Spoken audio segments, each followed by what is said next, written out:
Welcome to the Opposition Preview. So, hello everyone and welcome back to the Bleed Norwich Opposition Preview. Sorry, on the YouTube channel. I was about to say podcast there, but no, this isn't a Bleed Norwich podcast. That isn't out till next week. But we are back with an Opposition Preview, and this weekend it is the Deadpool Derby, as some Norwich fans are calling it. Obviously, Ryan Reynolds famously plays Deadpool, and Hugh Jackman, a Norwich fan, plays Wolverine. So there we go, the Deadpool Derby this weekend against Disney FC, Hollywood FC, but we call them Wrexham. And I'm joined by Rich from the RobRyanRed Wrexham Podcast. Sorry, that is a mouthful, I must say. How you doing today, buddy? Yeah, that's the first test, actually, isn't it? That's what we like to do. We'd put a tongue twister in there. But yeah, I'm doing good. I think the Wrexham mood right now is a difficult one to gauge, but I'm happy. I'm loving life being in the Championship and playing against. I mean, we've gone about 3 years from playing Kings Lynn to playing Norwich. So, we've not got much to complain about, really, in the grand scheme of things. Yeah, different size of Norfolk there, I must say. Definitely a difference in the stadium. That must be that sort of transition from back-to-back promotions of playing National League sides to now, playing the likes of Leicester, Southampton. It must be just a whirlwind. Yeah, it is. It's the thing you've always got to sort of take a step back and realise as a Wrexham fan that we've been so spoilt with success over the last 3 years. It's been a whirlwind. It's been like an accelerated sort of an attempt to tick off the whole 92 as quickly as we can. And it's been amazing. It's been a great journey. But I guess the only little negative then is you do expect it to continue. And we've not had that so far this season. So it's been really interesting, actually, because I think getting promoted to the Championship, everyone says this is a league where anyone could beat anyone. You come into a real circus here. It's going to be fun. It's going to be crazy. And I think we were one of the teams where lots of people just didn't know what to expect from us this season. And I think there'll be a lot of people who are saying, "Oh, we told you so. It's going to be difficult." But from a Wrexham point of view, it's been a steep learning curve in the first sort of month of the season. Yeah, I think you've put it very well there in terms of a Wrexham point of view. I did watch back your game versus QPR on Saturday, and there was sort of you created a lot of chances. There was a lot to sort of scream home about attacking wise, but defensively it was very chaotic and a bit of a calamity, really, in terms of Connor Cody. I think is sort of the main culprit there. What sort of went wrong in that defeat? Yeah, it was a culmination of things, really. I think one is the fact that you are bedding in a lot of new signings now at the moment. I know there was maybe more players from last season involved against QPR than you typically expect, but it was just sort of a summary of our season so far. We do create a lot of chances, but we've got the highest XG against us and we've had the most shots against us of any Championship team this season. There is just something fundamentally wrong, I think, with the tactics. And I think the reason for that personally is we play a very rigid 3-5-2. We've done that for the 4 seasons now that we've had Phil Parkinson. It's always been 3-5-2. There's been a couple of games where, even in the National League, people were criticising our tactical approach. People were saying we give away too many chances in the National League. And there's kind of a harsh reality is that the first 2 promotions were gained because we had better players than the opposition. That is a key reason. We didn't sort of outsmart many teams. We just bullied them by being better. And then last season in League One, we had that sort of stability and that continuity, that a lot of other teams didn't have. So because it was quite an open playing field in the League One last season, we were just really effective, really consistent. I wouldn't say we had the second best squad, but we then got over the line. So this tactical sort of concern has been there for four seasons, but we've always managed to do enough at the other end to sort of mask it. And now we've gone up another level, and the quality is ridiculous. And every team in the Championship has really good forwards who can all do something special. Every forward seems to just have that trick in their book, and they can do something. And we saw that against QPR. Kone was really good. Burrell was really good as well. And the concern for me is that we've got a 3-5-2. Matty James in centre defensive mid is just very slow and sluggish. There's a reason Bristol City got rid of him, and he came to League One and was great for us because he's not good enough for the Championship. And our wing backs just are not good enough. We signed Kakache in the summer from Empoli in Serie A. He looks good, but he's been injured all season, basically. So you've got James McLean on one wing, and you've got Ryan Longman or Ryan Barnett on the right wing. So you've got James McLean. We love him. He's our captain, but he's not good enough to be starting in the Championship. And on the other flank, you've got Ryan Barnett, who we brought from Solihull, and he's come up the leagues with us from National League to the Championship, or Ryan Longman, who was binned by Hull in January And they nearly got relegated last season, and they got rid of him. So I think the wing backs is the real issue for Wrexham, and that's where a lot of the attacks stem from. And then you've got a very immobile centre defensive midfielder. So the questions are maybe of personnel and tactics at the moment for Wrexham of what's going wrong. We do create a lot of chances. We are quite effective what we do with Kiefer Moore up top. He's the perfect Wrexham signing. I know Sheffield United fans were laughing when we signed him, but he's been excellent for us because we play to his strengths. But the problem is our style of play hasn't evolved whatsoever since the National League days, and we're just getting caught out time and time again this season. Yeah, it's interesting what you say about sort of the three back formation because Norwich have sort of trialed it early in the season and it hasn't seemed to work. And it seems to be down to similar issues that you're having in terms of the wing backs. We had Jack Stacey, he's an excellent right wing back, but defensively there's a lot left to be desired. And then left wing back, we played a left winger, and the gaps there were it was painful to watch at times. And we've reverted back to the four back, and we've managed to stay unbeaten since we've done that. But yeah, I can fully understand what you're saying about sort of not having good enough wing backs in the league in the championship as well, with the quality of wingers and forwards. It can be a real struggle at times. And it's interesting to see that you haven't really changed sort of the system, the style of play, the formation throughout these 4 seasons that Phil Parkinson's been in charge. And I've been seeing over the last few days, there's been some sort of, not rumours, I would say, but some people thinking, is his time up at Wrexham? Has he taken them as far as he can? What's sort of your viewpoint on that? So I've been thinking about this all this week because we're going to record our podcast at some point as well, and it's a real delicate issue because as a football fan, that's how I want to approach it as a football fan. I want to say Phil Parkinson will never get the credit he deserves at Wrexham because we've had a lot of money. I think he has always had tactical shortcomings, as we've seen this season, but what he's been brilliant at is building a squad of the right characters. Not buying mercenaries who just want money. He's bought the right players. That's why we had the rise. I think he's been brilliant. But the problem with the sort of lower league stuff was he did just rollick the players when we weren't playing well, and it was all very aggressive, very aggressive, very aggressive. You're now at a level in Championship where the players are bigger than the manager. He's kind of not been like that in the rise so far, but now you're getting people playing the Premier League and stuff, and you can't just have an angry Northerner shouting at you all the time. It has to be a bit more to it than that. But as a Wrexham fan, I say, he's earned a chance. He's got his 3 successive promotions. Give him some more time. That's what I would say. But Rob and Ryan and Mike Williamson, the CEO, what their ambition is to get to the Premier League in 2 seasons, this season or next season. That is their genuine ambition, a 2-year project to get to the Premier League. And if Phil Parkinson's not the man you think will get you to the Premier League, what is the point of keeping him any longer? Surely you should give the next manager as much time as possible. So I'm really torn on it. As a fan, I think just do the right thing. From my personal point of view, I just wanted to survive this season. I really did. I thought we could finish mid-table if everything goes well, but I'd be happy if we just survived on the final day. Be delighted considering where we've come from. But I just think from the club's point of view, they now really do think we're one step away from the Premier League. We're as close as you can get. And as much as Phil Parkinson's been a brilliant, brilliant manager on this rise, we've binned off lots of the players because they're not good enough for the Championship.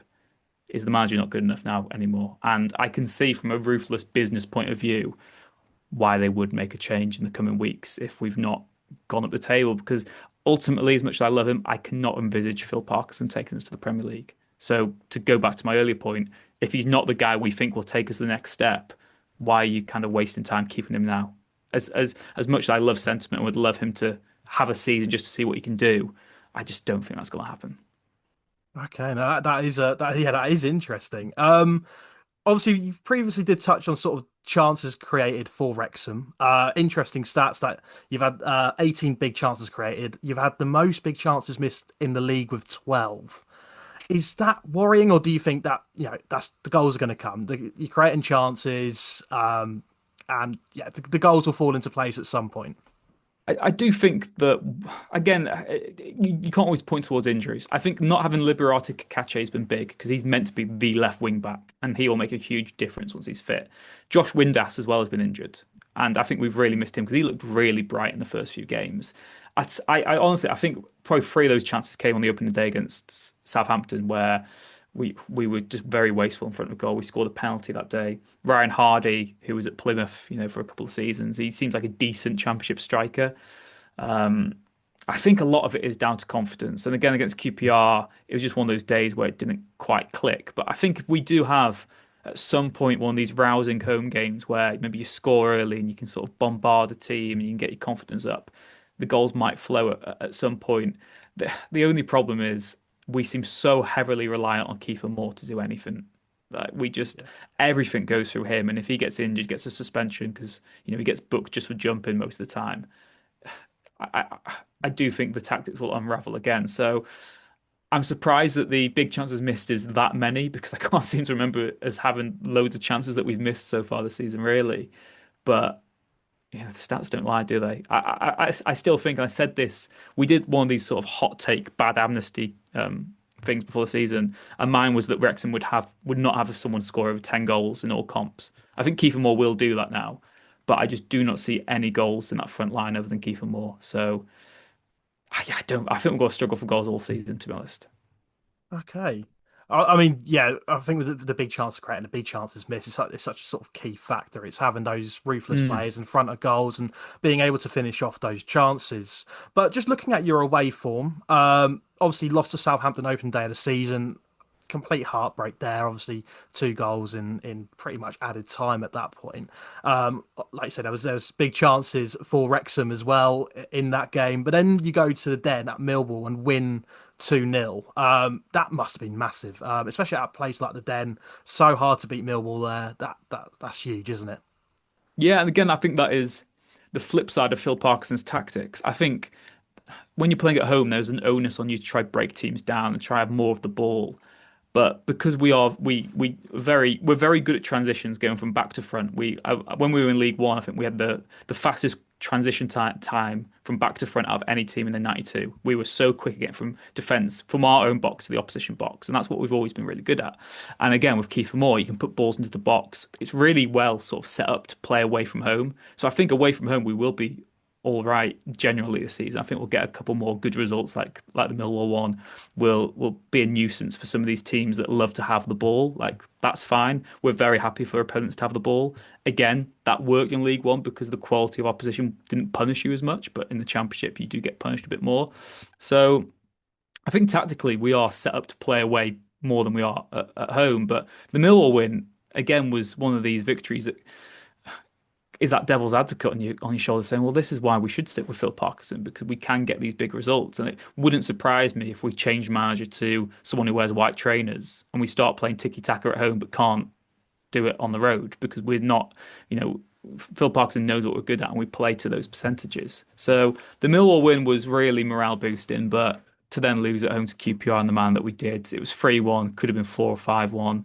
I do think on another day we maybe score two as well or three. So yeah, it's very difficult to say. It's what we're holding on to at the moment. I suppose that's again why Wrexham fans should be a bit more. I'm not going to say confident going to Norwich, but I genuinely would probably fancy us away at Norwich more than I would at home to Norwich in a weird way.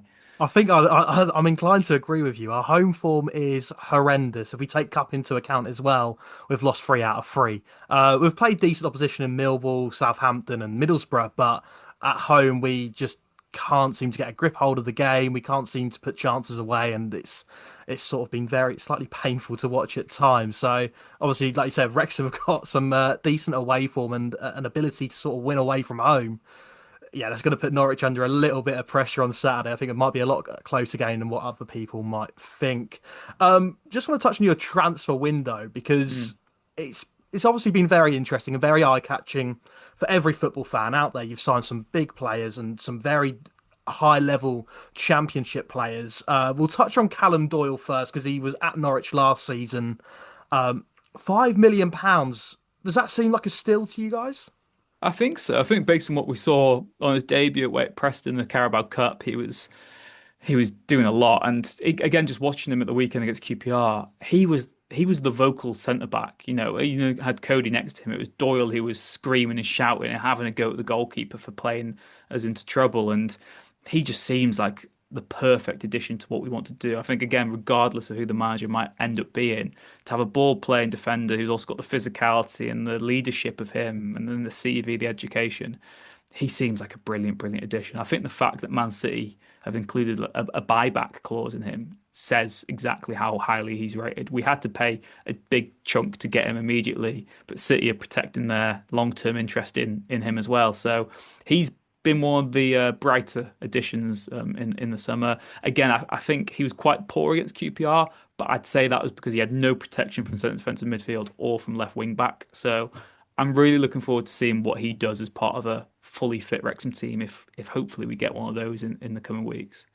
Yeah, I think I speak for the majority of Norwich fans. We were all very much a big fan of Callum Doyle, and did want him on a permanent deal. And when we heard that he went for 5 million, we all sort of sat there thinking, oh, what if? What if? Why can't we do that? But just to touch on another few signings, Ben Sheaf on deadline day from Coventry, that's huge. Josh Windass, Kiefer Moore that we've previously touched on. Even Connor Cody, despite the fact that he had a very poor game on the weekend, he's also such a big name and very good quality for the championship. But the sort of the big sort of money signing was Nathan Broadhead from Ipswich Town. What are your thoughts on the price tag, and is that justified with the quality of player you're getting? No. Straight If he answer. wasn't from North Wales, I don't think anyone would have wanted to sign him this summer for the price we did. I really don't. I think because he was at Wrexham's academy as a 10-year-old. He's from North Wales himself. There's a local link there, and it felt, bring back a Wales international to play for Wrexham. That means a lot to Wrexham fans. It really does to have Welsh internationals back playing for the club. That's a big, big deal, and it's quite a statement to sign someone like him and bring him to North Wales. You've now got Danny Ward, you've got Kiefer Moore, you've got Nathan Broadhead, three Welsh internationals in the Wrexham team. That means a lot. But in terms of what he actually does, I think he's a very, very good player. But he's a left winger, and we do not play with wingers. We play 3-5-2. And I've told you this, we play 3-5-2, and the wing backs are sort of full backs who have been turned into wing backs rather than those wingers who have been turned into wing backs, like you mentioned previously for yourself. So he just does not fit into this team whatsoever from what I've seen so far.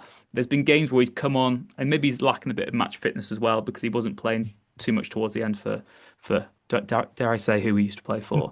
And we've just been trying to fit him in, and it's the typical sort of square peg in a round hole because he's a left winger. That's where he's at his best, and we do not have a left wing. That is just not a position in our formation. So he's been playing a bit as a sort of second striker off Kiefer Moore, kind of been playing as a number 10 as well, but he's just been quite anonymous in matches. He should have had an assist at the weekend against QPR, put a brilliant ball in from the right that Sam Smith wasted the header from. But at the moment, considering he's the club record signing and he costs that much, we've just not seen enough from him whatsoever. And until the formation or even the manager changes, I think he's going to be a bit part. I said on our podcast when he signed, he's going to be a super sub at best this season. And people are like, no way, we've signed £7.5 million for club record fee. These guys are going to be starting to be our main man. But right now, he's not in your best Wrexham 11. So, yeah, the jury's very much out. I just don't think he suits the system whatsoever.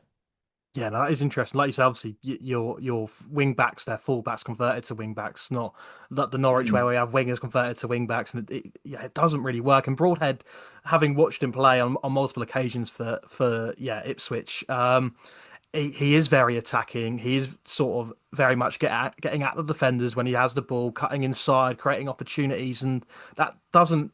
Especially after watching the QPR game that you guys played in, but he just doesn't seem to sort of fit that mold and fit that system at all. So again, even from the outside looking in, it's such a bizarre signing, like you say. But just touching on Wrexham as a team coming into the weekend, what can Norwich fans expect from Wrexham? They can expect a lot of long balls into the box. Very good away following. I think it should be. I know it's an absolute ball ache to get to Norwich at the moment. At the best of times, I think there's a replacement bus as well, rather than the train from. That's a nightmare.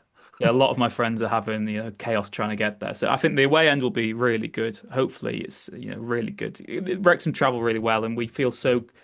The majority of Wrexham fans are still just pinch yourself to be in the Championship. This is what we've always dreamed of. And go to Carrow Road, that's such a grand stadium to go to, and one of the traditional big teams in English football. It's going to be amazing. In terms of the football, like I said, Norwich will have 60 65% of the possession. We'll be really quick on the transition from back to front. Lewis O'Brien will probably play really well. Kiefer Moore will hold the key to any of our success on the day. So, like I said, I think we'll sit really deep. We'll really frustrate you. We'll invite pressure on, and then we'll hit you on the counter attack. Balls into the box towards Kiefer Moore, and we'll pose a threat from set pieces as well. So, yeah, it's gonna be one of those days where the home fans, we need to almost turn your fans against yourself by frustrating you, letting you have the ball, trying to let you break us down, and then hoping to spoil the party on the counter attack. I have to say, that could quite well happen. I think the likely chance of that is quite likely after Norwich's recent home form and knowing how fickle some of the fans are when Norwich start playing a bit poorly or aren't creating enough chances. It could quite well happen. But looking at the Norwich side, what players are you sort of fearful of or scared of, so to speak? It's a difficult one, isn't it? Because, like I said, the biggest learning curve for me now being in sort of the championship is that every single team seems to have players that just tear you apart. Like QPR at the weekend, Burrell, he was at Burton Albion last season, and he absolutely tore us to shreds, and that was terrifying to see what a player like he could do. And I think from a Wrexham point of view, I mean, a lot of Wrexham fans would have loved us to sign Josh Sargent, I think, in the summer, just because you got a World Cup next year as well, having a US men's national team player in the Wrexham squad. Surely that made so much sense from a marketing point of view as well to be that obvious, I suppose. So he's the main guy, I'd say, and he seems like externally to be Norwich's Yeah. main guy as well. I know he's expected to leave in the summer, wasn't he? And that didn't happen. Harry Darling, he was linked with us heavily as well before he joined you. I think he's a really good Yeah. buy. I'm not sure from your point of view how he's sort of settled in. I think from anyone who's ever watched the Premier League to see someone like Jeffrey Schlupp as well, like that it's just crazy that we're playing Yeah. against players we've actually heard of and watched on TV. So Sargent's the main one, but I think Darling as well. You've got. I think whenever you miss out on a player in a transfer window, you always think they're going to have a great game against you. So I'm guessing he'll be up against Kiefer. Sounds Yeah. like a really good battle. They could have been teammates instead. They'll be enemies this weekend. So I suppose they're the ones we would say we're fearful of. But Yeah. anyone who's playing on the wings, I suppose, because if our wing backs are the same as they were against QPR, you will have a field day out wide. Well, fingers crossed that Diallo, our left winger, does have a good day. He was quite poor on against Coventry, but yeah, Harry Darling has been fantastic for us. I think a lot of Norwich fans will say he's the best centre back we've seen at the club, probably in the last decade. Hmm. We're not blessed with centre backs at all. Our defensive records in the Premier League, I think, speak volumes. Even our defensive records when we've got promoted are very poor as well. So having a centre back like Harry Darling it's fantastic. He's been great. Was at fault for the goal against Coventry, but just again the shift he put in at Coventry was unbelievable. But yeah, Sargent is definitely sort of I think the main man that every Championship club should be fearful of. He's unbelievable. But just to finish up here, what is your score prediction for the weekend? It's a really difficult one. I think it could age horribly. I'm going. I've got to come on back, Wrexham, have I? I think it'll be a draw. I think it'll be a score draw, 1-1. I'm gonna go 2-1 Wrexham, just because come on, we need to have some positivity, don't we, after the week we've had? So yeah, 2-1 Wrexham for me. Yeah, I can't blame you. I've got to have a bit of positivity when it comes to Norwich and turning around our home form. I think it'll be. I'm going to go for 2-1 because a lot of our score lines do tend to be 2-1 this season. I think we've had four, which was in a row where we either lost 2-1 or won 2-1. So, yeah, that's the safe bet. So I'll go 2-1 Norwich. But thank you, Bleed Norwich viewers, for watching the opposition preview today with Rich from, let me just remember it and get it right this time, the RobRyanRed Wrexham Podcast. Make sure you go check them out. The links will all be down in the description below. And thank you very much, Rich, for coming on.